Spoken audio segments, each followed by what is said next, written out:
Bismillahirrahmanirrahim. Alhamdulillahi rabbil alamin.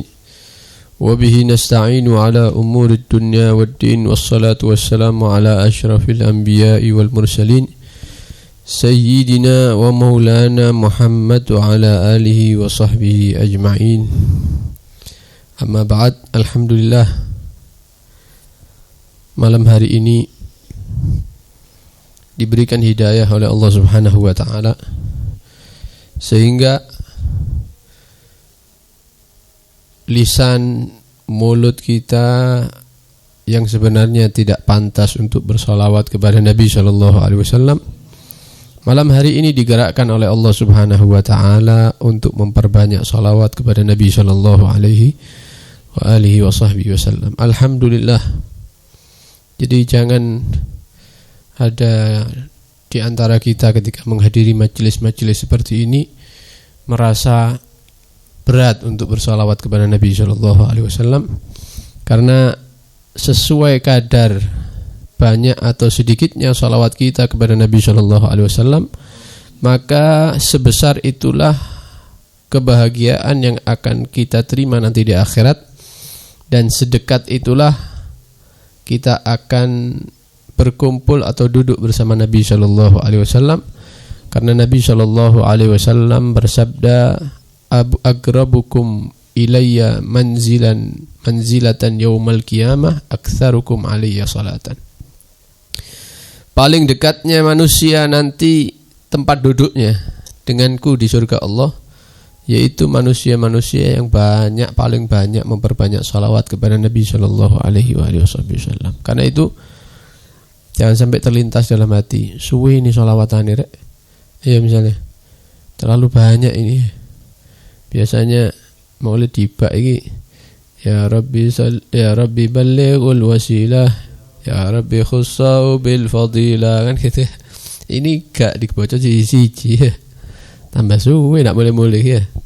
Mudah-mudahan salawat itu semakin mendekatkan kita kepada Nabi sallallahu alaihi wa alihi wa sahbihi wasallam. Amin ya rabbal alamin. Ikhwani rahimakumullah, telah kita pelajari bersama bahwa orang yang memiliki atau bertambah ilmu agamanya itu tidak semuanya dekat dengan Allah. Karena nyatanya ada beberapa orang yang senang hadir majelis nambah ilmu tapi tidak bertambah suatu apapun kecuali semakin jauh dari Allah Subhanahu wa ta'ala.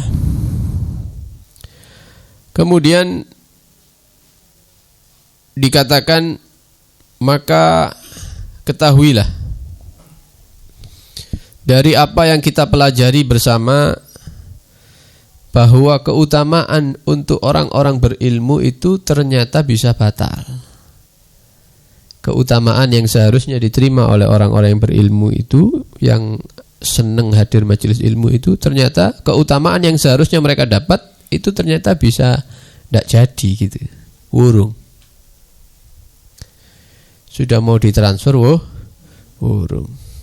Halo, assalamualaikum. Wis ditransfer ah? Durung sih, wurung sih.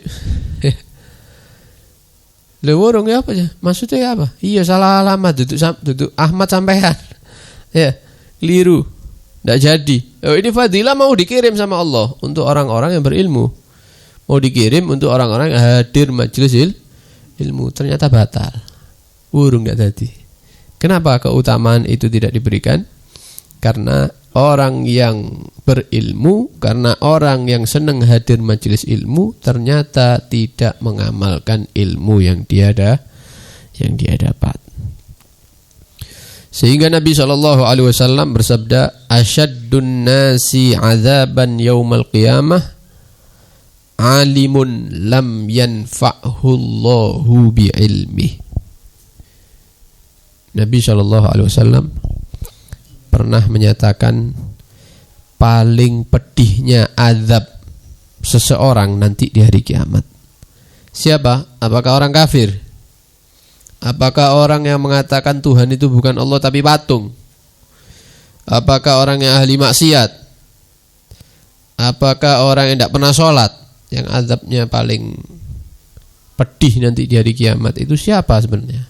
Kata Nabi SAW, alimun, seseorang yang alim, ngerti ilmu, hadir majelis ilmu, lam yanfa'hullahu bi'ilmih, tapi ilmunya sama Allah dijadikan ilmu yang tidak manfaat. Dan manfaat ilmunya, sekedar tahu aja dia. Oh tahu saya, oh saya pernah belajar, saya pernah dengar itu dari ustadz. Terus keadaanmu kok kayak gini sekarang ini, tetap bahkan lebih parah. Ini orang-orang yang punya ilmu, punya pengetahuan, hadir majelis ilmu, tapi ilmu yang dia dapat itu tidak ditakdirkan menjadi ilmu yang manfaat. Jadi sama Allah ditakdir ilmu yang kita terima itu ilmu yang tidak manfaat sama sekali. Tidak ada manfaatnya. Karena itu Nabi SAW di dalam doa-doanya Nabi itu ada kalimat yang terselip di situ ya. Di dalam doa-doanya Nabi ketika mengangkat tangan itu ada kalimat yang terselip dalam doanya. Apa? Nabi mengatakan, Allahumma inni a'udzubika min ilmin la yanfa' wa qalbin la yakhsha. Ya Allah, saya berlindung kepadamu daripada ilmu yang tidak manfaat. Ilmu yang tidak memberikan manfaat, itu Nabi berlindung dari ilmu yang seperti itu. Wa qalbin la yakhsha, dan berlindung kepadamu daripada hati yang tidak pernah takut kepada Allah, tidak pernah tunduk kepada Allah. Kayak wis pasti surga gitu. Padahal salatnya tidak benar. Salat fardunya masih tidak tepat masih. Seakan-akan kalau dia, oh kalau saya tidak mungkin disiksa sama Allah. Ya, dari wajahnya sudah kelihatan. Ya. Kalau wajah-wajah yang lain itu pantas disiksa. Kalau saya tidak, insya Allah tidak. Ya, tidak pernah khusyuk hatinya tunduk kepada Allah. Nabi aja meminta perlindungan kepada Allah daripada ilmu yang tidak manfaat, apalagi kita. Kita lebih berhak untuk berdoa ini ketimbang Nabi. Nabi itu sudah dijaga sama Allah. Kita ini yang tidak terjaga ya. Tapi tidak pernah berdoa. Tiru doanya Nabi. Setelah sholat, ya angkat tangan, ya Allah, mudah-mudahan ilmu yang saya terima ilmu yang manfaat. Jangan jadikan ilmu yang saya terima ilmu yang tidak manfaat. Ilmu yang semakin mendekatkan saya kepadamu ya Allah, gitu. Walaysa indal alim alladhi la ya'mal bi'ilmihi illa suratul ilmi wa rasmih duna makna wa hakikatih.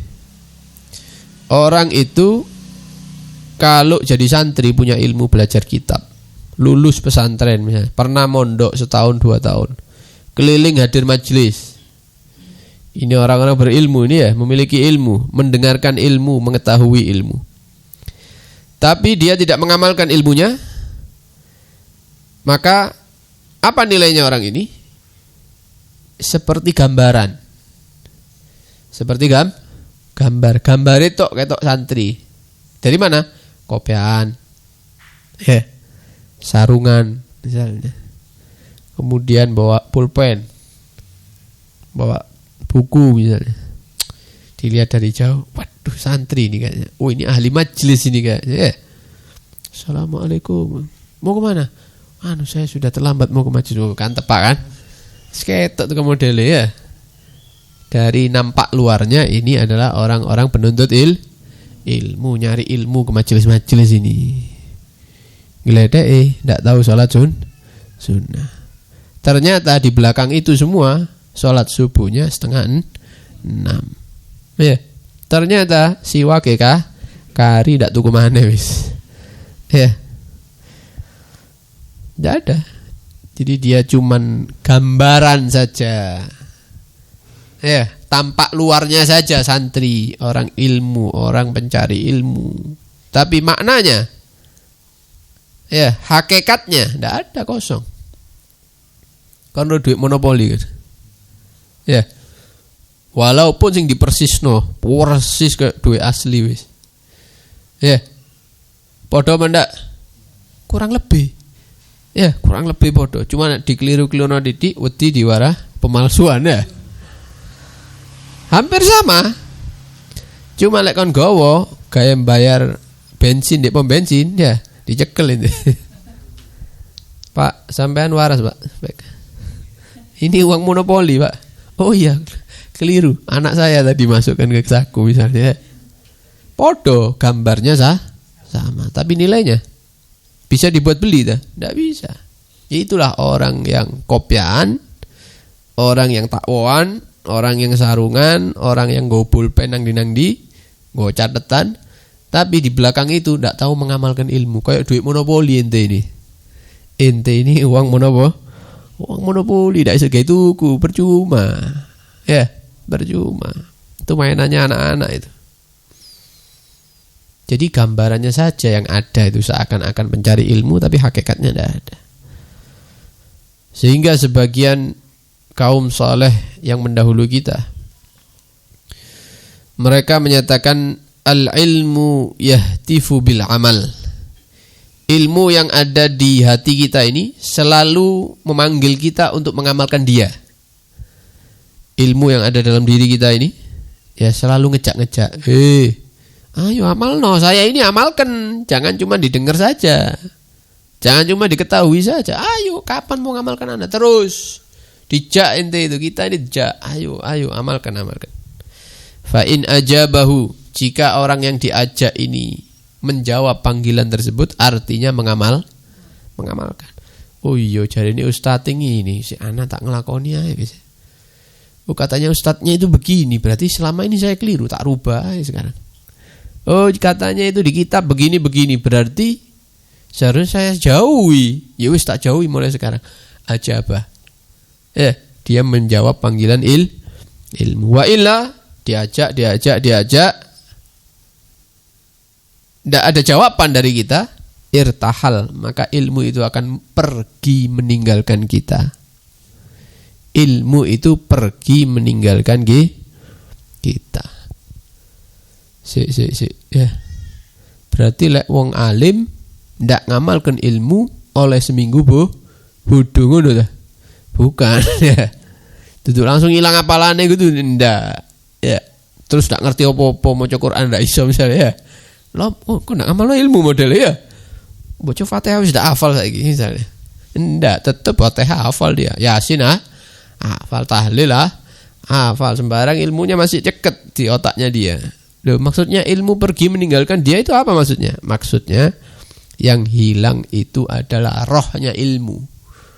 Yang hilang itu adalah cahaya ilmu, keberkahan ilmu itu meninggalkan kita kalau kita tidak mau mengamalkan.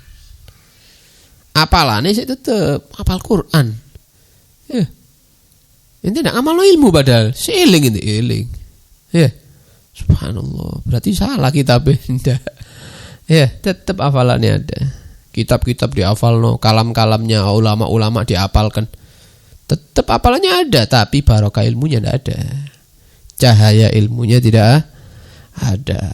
Adapun apalan-apalan tadi ya tidak hilang karena dia masih ingat. Yang seperti itu, kenapa sama Allah tidak dihilangkan ilmunya sekalian aja biar kapok deh. Sudah ngamalno, ngelanggar lagi. Sudah tidak mengamalkan ilmu melanggar. Dikandani salaman ambek wong wedok iku ndak oleh. Yusik tetep ae. Salaman sama perempuan. Alasannya yang penting kan hatinya. Yang penting hati. Justru hatinya orang seperti ini yang harus dipertanyakan. Orang kalau benar-benar takut, maka dia tidak akan membuka peluang sedikit pun untuk hawa nafsunya salaman mentang-mentang sudah punya kedudukan atau apa ketemu perempuan salaman selamat atau apa mari kok ndak dicul-culno tangan ngono sing penting hati ini jadi yang penting hati sudah punya ilmu ndak ngamalkan ilmu masih melanggar cari-cari dalil lagi untuk membenarkan diri. Ini yang repot ini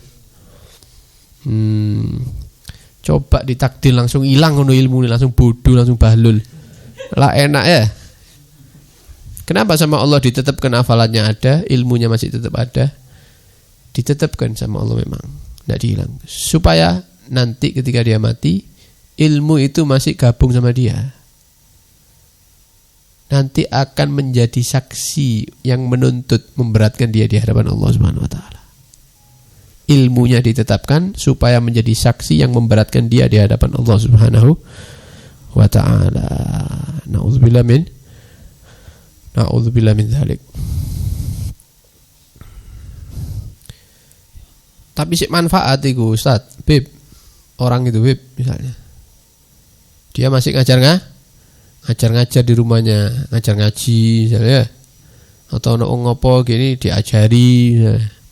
Walaupun dia masih melanggar, hadir majelis ilmu tapi maksiatnya tetap. Ya, chat ambek arek wedok misalnya. Ya. Wedok dijengini lah, lanang jaga. Cedak ketemu ibuke misalnya. Cik tetep aja padahal ben malam Selasa ini arek ya.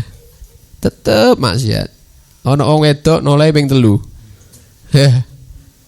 Tapi dia masih ngajari orang ini ya. Ini sama seperti lilin. Seperti lilin ya. Dia sendiri terbakar tapi orang lain menikmati cahayanya.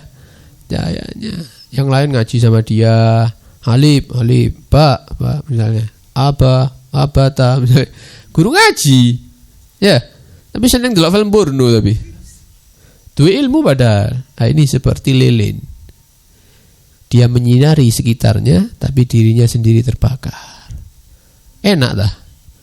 Tidak enak. Dirinya dibakar kok. Ya. Artinya dibakar dengan api neraka nantinya. Orang-orang yang lain dapat hidayah berkat dia. Iso ngaji, iso ini ya. Tapi ternyata dia maksiat kepada Allah. Tetap nanti disiksa sama Allah. Ya. Seperti jarum jahit, dia bisa membuat pakaian, ya. Orang tidak punya pakaian gara-gara jarum ini bisa pakaian, menutup dirinya, tertutup. Tapi jarumnya sendiri mudah. Jarumnya sendiri tidak pakai terbuka. Bisa memberi manfaat kepada yang lain, dirinya sendiri terbuka. Tidak ada yang jarum dikelambeni, tidak ada kan? Dia bisa memberikan pakaian kepada manusia, tapi dia sendiri telanjang. Oleh karena itu Allah Subhanahu wa taala berfirman di dalam surat Al-Baqarah, "Atamuruna an-nasa bil birri?" Apakah kalian itu akan memerintahkan manusia dengan kebaikan? Kok ndak tahu ngaji yo? Ngaji yo kan mlebu neraka lho misalnya. Ya iki ketok aja ndak tahu wirid iki yo, ndak tahu zikir ya. Nah itu kok tasbih misalnya. Ya, kok ndak pernah sholat sunnah ya? Sholat sunnah nanti kok ndak sholat jamaah. Bahaya lho. Awake dhewe ndak sholat jamaah. Dia sendiri ndak sholat sunnah, ndak pernah maca wirid, ndak pernah ngaji, tapi wong-wong diwedeni ambek dhek ya. Awas lho, hati-hati lho. Jangan meninggalkan Al-Qur'an. Jangan meninggalkan majelis ilmu. Jangan ini, jangan itu, tapi dia sendiri melanggar. Atamuruna an-nasa bil birri? Apakah kalian memerintahkan manusia dengan kebaikan? Wa tansawna anfusakum? Tapi bagi pribadi kalian sendiri kalian lupa, tidak memperhatikan, tidak memperbaiki, sibuk memperbaiki orang, mengajak orang baik, tapi dirinya tetap bobrok.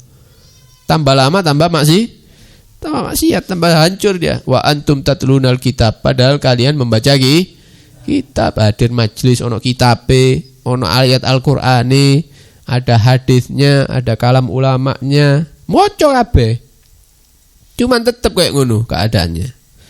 Tidak bisa memperbaiki diri, tapi sibuk dengan orang lah, nyeramai wong dan afala ta'qilun, seono tak akalmu, ndak mikir ta kon keadaan seperti itu. Ya. Karena itu wis cukup wis. Umur pira sih? Ya, ada yang hampir 20. Ada yang 20 lebih. Ada yang kepala 3. Ya, ada yang sudah hampir 40. Ada yang melebihi 40. Kira-kira mati kapan?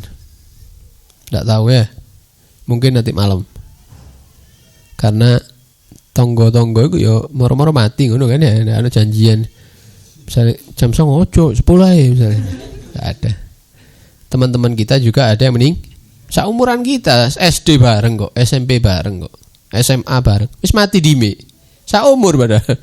Terus kita enggak mungkin mati ngono kan? Enggak. Ada kemungkinan malam ini, ada kemungkinan minggu depan. Beb, sing ada di majelis antum sing lungguh di sebelah gono misalnya. Apa? Mati, Beb. La haula wala quwata illa billah. Ya. Kita orang duduk di sini, ternyata kain kafane wis tutuk di tuku, karis di tuku. Tinggal dibeli sama orang-orang yang bantu jenazah kita nanti. Enggak tahu kita ini kapan meninggalnya, enggak tahu. Masa mau tetap dengan keadaan seperti ini kan tidak berharap seperti itu. Oleh karena itu kesempatan. Mari kita niatkan untuk berubah.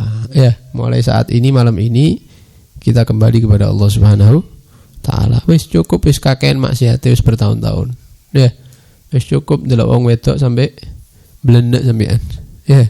Wis cukup dolanan HP sampai saiki ya. Ndelok macam-macam dan lain-lain. Sudah cukup sampai kapan? Berhenti, minta ampun kepada Allah Subhanahu wa taala.